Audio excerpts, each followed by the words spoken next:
We're still reading Awesome Nightfall Saigyo.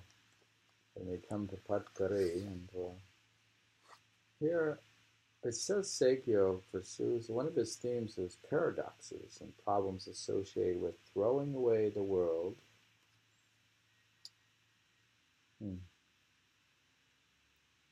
Here he says, I like this poem. This is 21. He says, Me, O Sutsuri, 2169 on the 372 in the Shikawaka Shi. So then, it's the one who has thrown himself away who is thought the loser. But he who cannot lose self is the one who is really lost. So then it's the one who has thrown himself away who is thought the loser, but he who cannot lose self is the one who is really lost. Reading from Saigyo.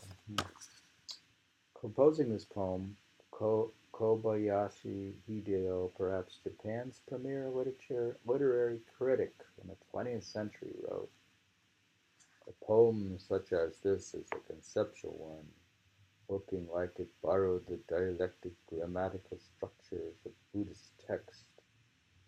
Saigyo making a paradox in a poem such as this into a reliable source for poetry was opening totally new territory, a place no one had entered before.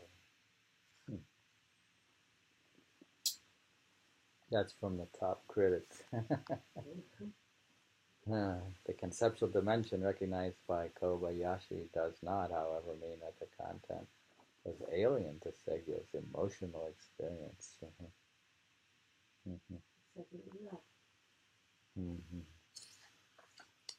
All right, now we're going to go on.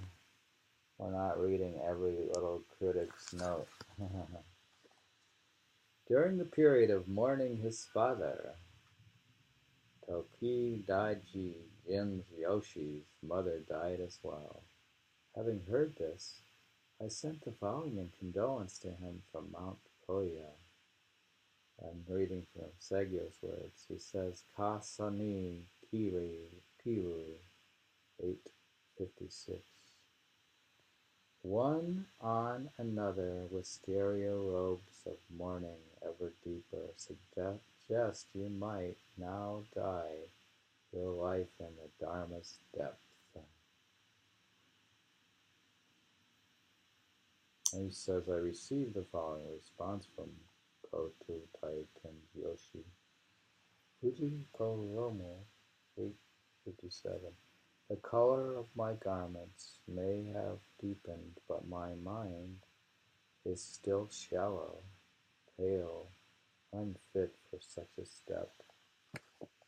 If Saigyo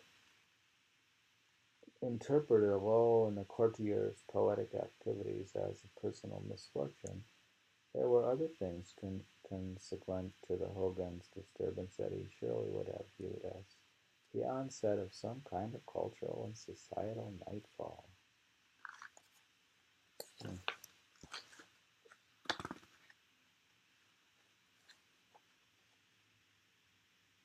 Here, Saigyo, perhaps more than any other, registered that perception in the poetry and prose he wrote between 1156 and his death in 1190 is the verse of a man who, in spite of being a monk, remains keenly aware of what is happening within this ordinary society, and for the most part sees its society embarking on a downward slide.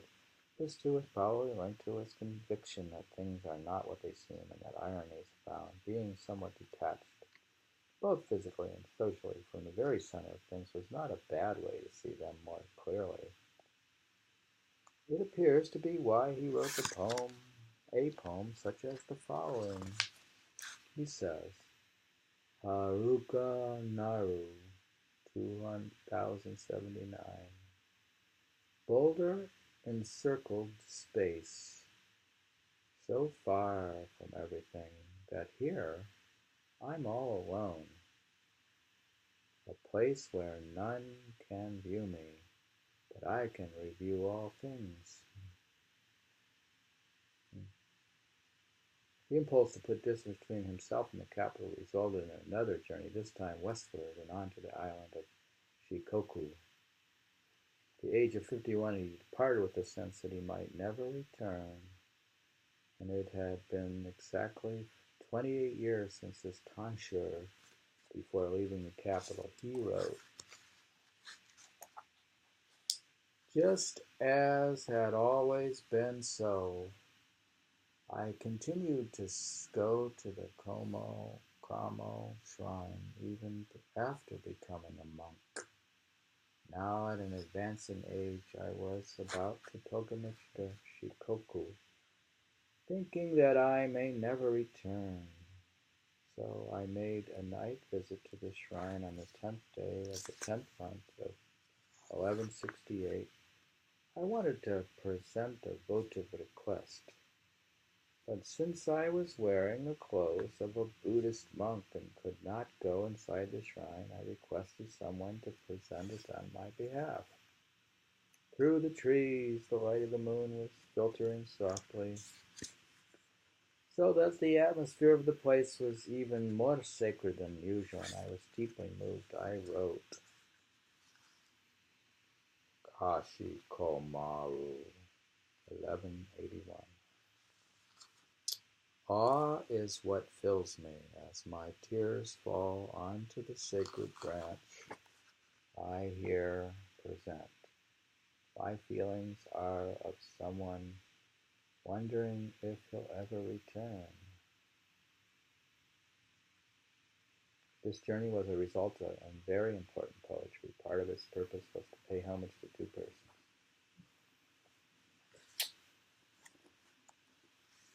Here he says, coming to Sanuki, I was at a place called the Cove of Matsuyama.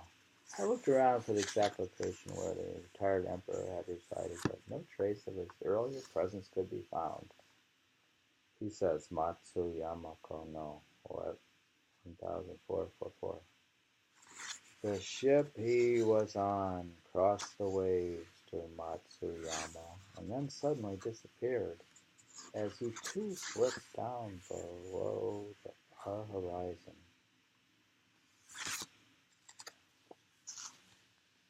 The best known of his verses written during this journey were recycled later into the Hogan Monogatari, a war tale likely composed during the next century, and in the Matsuyama Tenji, no drama it was. He says, I was performing a service at Sutoki's grave site at Siramini, and he said, Yoshiya Kimi, 1146, 446. Let it be, my lord, surely this is nothing like the jewel-floored palaces of your past. But can anything alter what's occurred?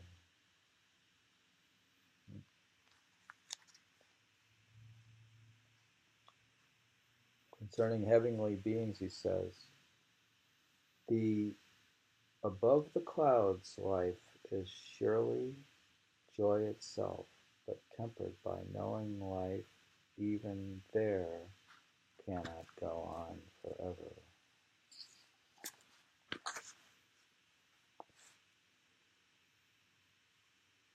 Here he says, I was in the province of Sanuki and in the mountains where Kobo Dashi had once lived.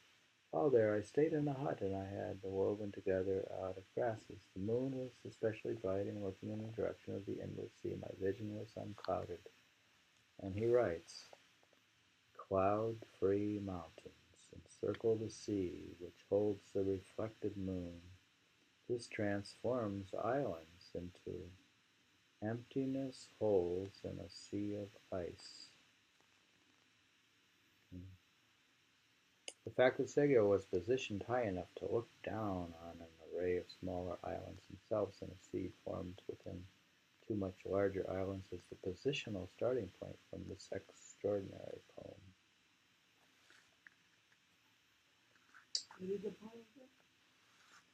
Kimori Naki, 1447, cloud-free mountains encircle the sea, which holds the reflected moon. This transforms islands into emptiness holes in a sea of ice. We've heard this poem in a different translation.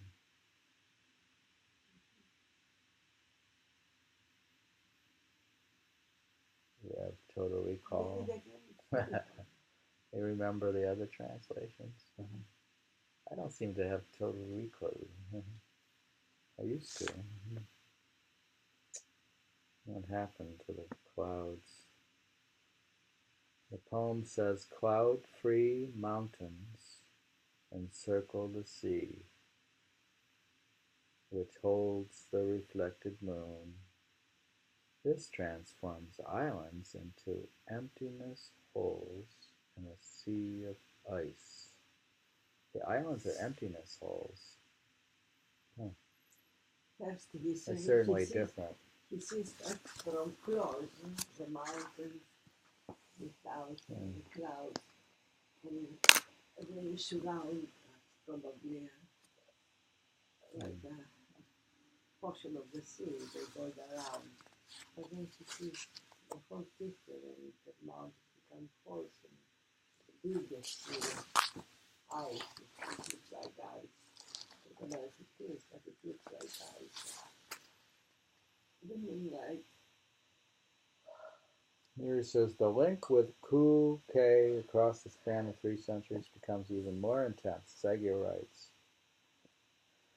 the climb up to Mandala Temple in order to carry out the activities proper for a pilgrimage there was an unusually difficult one. The climber must make what seems like an almost perpendicular ascent. On the peak was buried sacred sutras that Kobo Tashi copied out with his own hand. Outside the priest's quarters at the top is a 10-foot square dais. It is said that Kobo Tashi climbed up on this every day in order to perform austerities, in order for others to perform devotional activities on it without risk of falling off. A double enclosure had been constructed. Nevertheless, the dangers one faces in making a climb up to this place are truly extraordinary. I, for one, made my way to the top by crawling along on all fours. He's smart, he goes on all fours. It sounds like a difficult climb. How did you get down? Must be more difficult. Like rock climbing, dear. He was in New Paltz. He had a rope for him. I don't know. He's a mountain climber. He says, amazing to have made it here to this point, where holy ones convened. Pledges are best when made on precipices above it all. There he goes again. He says, Maguriya 1461. Amazing to have made it here to this point, where holy ones convened. Pledges are best when made on precipice above it all. He likes elevation. Read the last 2 lines. Holy ones convened. Pledges are best when made on precipice above it all. I think there's some value to physical, like altitude. He says, Saigyo writes of this place as the high point, in a most literal way of his journey to Shikoku, but also as the apex of what made it important to him spiritually. Reading from part 3. Higher when you are in a desert, in a way. That's what the precipice is. The author is a translator, William LaFleur. He's from University of Pennsylvania. He has a Japanese wife and daughter, I think.